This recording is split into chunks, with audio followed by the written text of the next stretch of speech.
বাহারুল ইসলাম আপোনাক সন্মানে জনাইছোঁ 24 ঘণ্টা সময় বান্ধি দিছোঁ। আপুনি যিহেতুকে দৰং ডিষ্ট্ৰিক্ট নেপালী বজাৰত আপুনি যদি অনলাইন মনাজাৰা কৰে আপোনাৰ সময় 24 ঘণ্টা অনলাইন আপুনি মনাজাৰা কৰক। আৰু যদি অফলাইনে আপুনি আলোচনা কৰিব লগা হয় তো আপুনি দৰং ডিষ্ট্ৰিক্টৰ যিকোনো জেগাত আপুনি পুলিচ প্ৰশাসনৰ ব্যৱস্থা কৰি মোৰ লগত যোগাযোগ কৰক, ডেট কৰক, আপোনাৰ লগত আলোচনা কৰিবৰ কাৰণে খায়ৰুল ইছলাম রেজভী 24 ঘণ্টা রেডি। গতকাল দেখা গেল একজন মানুষ, নাম কি তার জানি না, বলা আরম্ভ করে যে আমি বাহারুল ইসলামের বিপক্ষে বিরোধিতা করে লাইভে আসছি এবং কথা বলা আরম্ভ করছি। রাত্রে আমি তার লাইভটা দেখলাম, শেষ হওয়ার পরে 1 ঘন্টা 40 মিনিট 1 সেকেন্ড সেই মানুষটা কথা বলছে। কথা বলার উদ্দেশ্য তার কি ছিল আমি জানি না, কিন্তু হেডলাইনে লিখছে যে মিলাদুন নবীর বিপক্ষে যে মানুষটা কথা বলেছে তার উত্তর দেবার জন্য আমরা প্রস্তুত এবং হাজির হয়েছি।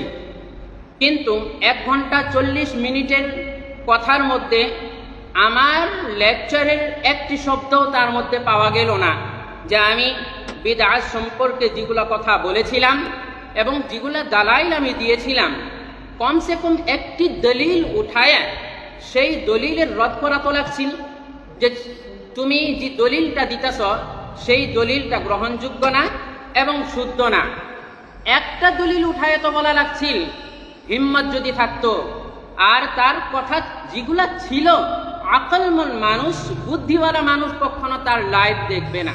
আসসালামু আলাইকুম ওয়া রাহমাতুল্লাহি ওয়া বারাকাতুহু। দূরে কাছে দেশে বিদেশে যে যেখান থেকে দেখতেছেন সকলকে আন্তরিক মোবারকবাদ জানাই। এই যে অল্প আগে যে ভিডিওটা দেখলেন মুফতি খায়রুল সাহেব এবং মুফতি বাহারুল ইসলাম সাহেব, যে তিনেরা যে বিতর্কিত সৃষ্টি করছেন আসলে সোশ্যাল মিডিয়ার মাধ্যমে, মানে এই কারণটা বুঝতেছি না। আমরা সাধারণ মানুষ, কেউ বলতেছে মিলাদুন্নবী করা যাবে, কেউ বলতেছে মিলাদুন্নবী করা যাবে না।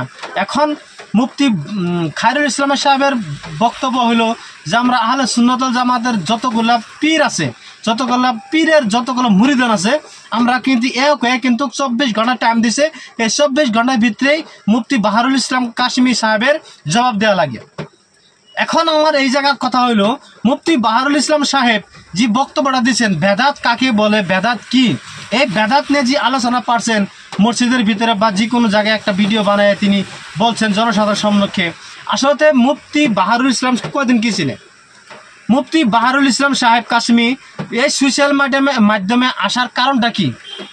তোমরা সুন্নিরা, আমরা যারা সুন্নি দাবি করি, আমরা সুন্নিরা কিন্তু এই ওয়াহাবিদের পিছনে আঙুল লাগায় এরকম টানে টানে আনতাছি যে সুন্নিদের সুন্নি সুন্নি সুন্নি সুন্নি করো।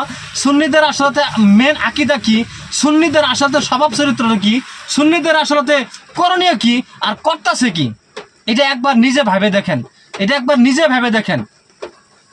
মুফতি ওলিউদ্দিন বলেন, মুফতি মুজাহিদ আল কাদরি বলেন, মুফতি আপনার মুকিবুর রহমান আজহারি বলেন, যত মুফতি আছে আমাদের দরং জেলায় সব কিন্তু চুপচাপ আছে। কে মিলাদ করতেছে, কেউ পড়তেছে না, কে মিলাদুন্নবী মানতেছে, কেউ মানতেছে না। আমার এই জায়গার কথা হইল, যদি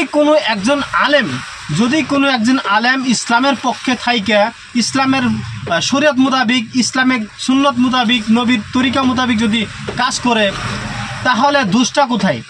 এখন দেখেন, মুফতি সাহেব, মুফতি বহুত ধরনের কিতাব পড়ে মুফতি হয়, ওহাবি একজন মুফতি, দেওবন্দি একজন মুফতি, সুন্নি জামাতের একজন মুফতি। তো মুফতিরা কি বেলেগ বেলেগ হয় নাকি? আমার এই জায়গার কথা হইলো, এই যে আমার বুঝা আসে না যে আসলে তিনারা মুফতি কি দিকে মুফতি হয়েছে, কি পরে মুফতি হয়েছে। এক একজনের এক এক বক্তব্য, মানে কি হাদিস কুরআন ইত্যাদি ইত্যাদি কি বেলেগ বেলেগ নাকি? আমরা একই নবীর উম্মত, একই আল্লাহর বান্দা, একই আমাদের হাদিস, একই আমাদের কিতাব, একই কুরআন, তাহলে এত মতভেদ কেন? মতভেদ কথা সেই কিছুমান সুন্নি আলেমরা, আমি ডাইরেক্টলি বলতেছি সুন্নি আলেমকে, সুন্নি আলেম কিছুমান আছে যারা নামদারি সুন্নি, কিন্তু আসলে তারা মানে নামে সুন্নি, আসলে কামে কোনো ধরনের সুন্নত নাই। নামে তো আসলে তো সুন্নি, আমরা সুন্নি সুন্নি করি না, আমরা সুন্নি 100 বার আমরা সুন্নি, কিন্তু এই জায়গায় কে কি করতেছে, কে কি না করতেছে সেটা আমার দেখার দরকার নাই। কে নামাজ পড়লো না, কে নামাজ পড়লো, এই দিক নিয়ে কোনো কথা নাই। কে মিলাদুন্নবী পালন করলো, কে পালন করলো না, এই নিয়ে মানে বালা গাও খাই যায়, মানে বানাইতেছে, বালা গুয়া খাই যায়, মানে মানুষ হাজার করে না, বালা গুয়া খাই যায় মানে গাও বানাইতেছে। কারা সুদ খাইতেছে, কারা ঘুষ খাইতেছে, এগুলা বিষয়ে মাথা নাই। কারা জিনা করতেছে, এগুলা বিষয়ে মাথা ব্যথা নাই। কারা মানে আপনাদের অপরাধ করতেছে, কার বাতুর কেরা ঠেলতেছে, কার ঘরে কেরা ঢুকতেছে, কেরা নামাজ পড়তেছে না, এগুলো তো সুন্নিরা কোনো তো মাথা টানা না। হ্যাঁ, মিলাদুন্নবী কে মানলো না, তার 24 ঘন্টা টাইম লাগে, ওর ফতোয়া দেওয়া লাগে, ওর দলিল দেওয়া লাগে। তুমি কোনো কার কি তোমার দলিল দেওয়া লাগে? তুমি কবে কার মুফতি? তুমি বড় বড় ফেসবুকে কথা কো, অমুকের দলিল দেওয়া লাগে, তুমি মানো, তোমারটা তুমি মানো, তোমার হাদিসটা তুমি দাও। 24 ঘন্টা টাইম দেওয়ার তুমি কি? 24 ঘন্টা টাইম দেওয়ার মানে কি? তুমি ওহাবি বা দেওবন্দি যারা আছে মৌলানা বলে মানুষগুলো গণ্য করো না নাকি? তোমার যদি দম আছে বসো, তুমি সোশ্যাল মিডিয়ার মাধ্যমে আসে তুমি নানান বক্তব্য দিয়ে যাচ্ছ, কারণটা কি? বসো, তুমি ওদের সাথে বসো। কে মিলাদুন্নবী মানলো, কে মিলাদুন্নবী মানলো না, কোনো ব্যাপার নাই। কেউ সুদ খাইতেছে, কেউ ঘুষ খাইতেছে, কেউ জিনা করতেছে, কেউ ব্যভিচার করতেছে, কেউ অন্যায় করতেছে, কেউ নামাজ পড়লো না, সেটা নিয়ে তো তোমরা সুন্নিরা কথা বলো না। আমি সুন্নিরা বলতেছি, সুন্নিরা কান খুলে শুনে রাখো, সুন্নিরা কান খুলে শুনে রাখো। তোমরা তো কোনো সময় বলো না, সমাজের ভিতরে কত ধরনের ব্যভিচার হইতেছে, সমাজের মাধ্যমে কত ধরনের অন্যায় অত্যাচার হইতেছে। শূন্য তো কোনো সময় না। কে নামাজ পড়তেছে না? 5 ওয়াক্ত নামাজ ফরজ করছে আল্লাহ। কে কোনো মুসল্লি তো নামাজ পড়ে না মসজিদে। আর ওহাবিদের মসজিদে যা দেখো মসজিদ ভর্তি, ওহাবিদের মসজিদ যা দেখো মসজিদ ভর্তি। প্রত্যেক গ্রামের মুসল্লিরা মানে মসজিদে জায়গা পাওয়া যায় না, এরকম ধরনের ওহাবি জেলা মতবেশের মানুষ আছে, তাদের মসজিদে ভর্তি। তোমরা সুন্নিদের আমরা সুন্নি বলে দাবি করি, আমাদের সুন্নির মধ্যে সুন্নি যাই দাও তো, কয়টা নামাজি আছে? আমার কথা একটু টান হইতেছে, খারাপ পাবে না, আমি আল্লাহর মাপ চাই। কিন্তু সুন্নি করে এই সুন্নি জামাতটা ধ্বংস করে দিছে। আমরা সুন্নি করে এই জামাতটা নষ্ট করে হালাইছে, দেশটাই একদম জগৎটা শেষ করে হালাইছে। সুন্নি নামের ভণ্ড সৃষ্টি হয়ে যেতেছে বর্তমান, মানে সুন্নি নামের টাকা ইনকাম, সুন্নি করলে মানে টাকা ইনকাম। আসলে কথা বলে খারাপ শোনা যায়। আমি কিন্তু মানে বেশি কিছু করতেছি না। আমরা সাধারণ মানুষ, আমার কর জোর অনুরোধ থাকবো, যারা আমার ভিডিও দেখতেছেন আপনাদের মতামত জানাবেন। আমরা শুননি, আমরা কোনো হাবি না, আমরা কোনো দেওবন্দি না। কিন্তু ঘটনা হলে কি আমি মাযহাব মানি, কিন্তু ঘটনা হলে কি জানেন, আমরা সাধারণ মানুষ, আমরা হাদিসের কোরআনের আমরা কোনো জ্ঞান নাই। কিন্তু এই বর্তমান দেখা যেতেছে মুফতি মুকিবুর রহমান আজহারি সাহেব, মুফতি ওয়ালিউদ্দিন সাহেব, মুফতি মুজাহিদ আল কাদরি সাহেব, যত মুফতি আছেন, মুফতি খায়রুল ইসলাম, বেশিরভাগ মুফতি খায়রুল ইসলাম বিভিন্ন তর্ক বিতর্কের মধ্যে সৃষ্টি হইতেছে। আমরা একটা মিশন সৃষ্টি করছিলাম যে এই যে মোস্তফা কামাল আজহারি, তার বিরুদ্ধে আমরা কিছু কথা বলবো, মানে তার বিরুদ্ধে আমরা অভিযান চালাবো, তার ভিডিও যাতে দেখা হারাম, আপনারা ফতোয়া দিয়েছেন। কিন্তু ওই সময়টা মুফতি খায়রুল ইসলাম সাহেব মিলাদ ক্যাম্প করা যাবে কি যাবে না, মিলাদ ক্যাম্প করা কতটুকু মানে দলের মুত্তাবি, এই বিষয় নিয়ে ইত্যাদি করতেছে।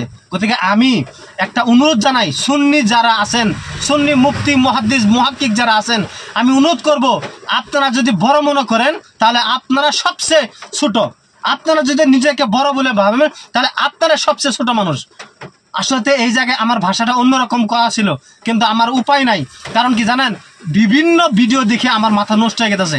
আমরা ফেসবুকে কাম করি, আমরা ইউটিউবে কাম করি, গতিকে আমরা এই জগতের মানুষকে সত্যটা আমরা প্রচার করতে চাই।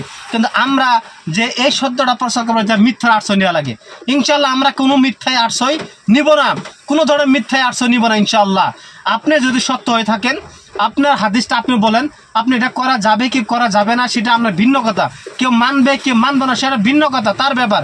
কিন্তু আপনি যখন বলবেন মানাই লাগবে, আপনি যখন বলেন করাই লাগবে, এটা কি ফরজ নাকি? মিলাদুন নবী এটা কি ফরজ? আল্লাহ কি ফরজ করেছে? মিলাদুন নবী কি ফরজ করেছে? মিলাদ ক্যাম্প কি ফরজ করেছে? মুস্তাহাব আমল, কেউ করতে পারে কেউ না করতে পারে, সেটা ভিন্ন। আমি সঠিকভাবে জানি না। যারা আমার ভিডিও দেখতেছেন সকল কাছে অনুরোধ করবো, ভিডিওটা শেয়ার করে দিবেন, সম্পূর্ণ আপনারা মতামত জানাবেন। আসসালামু আলাইকুম ওয়া রাহমাতুল্লাহি ওয়া বারাকাতুহু।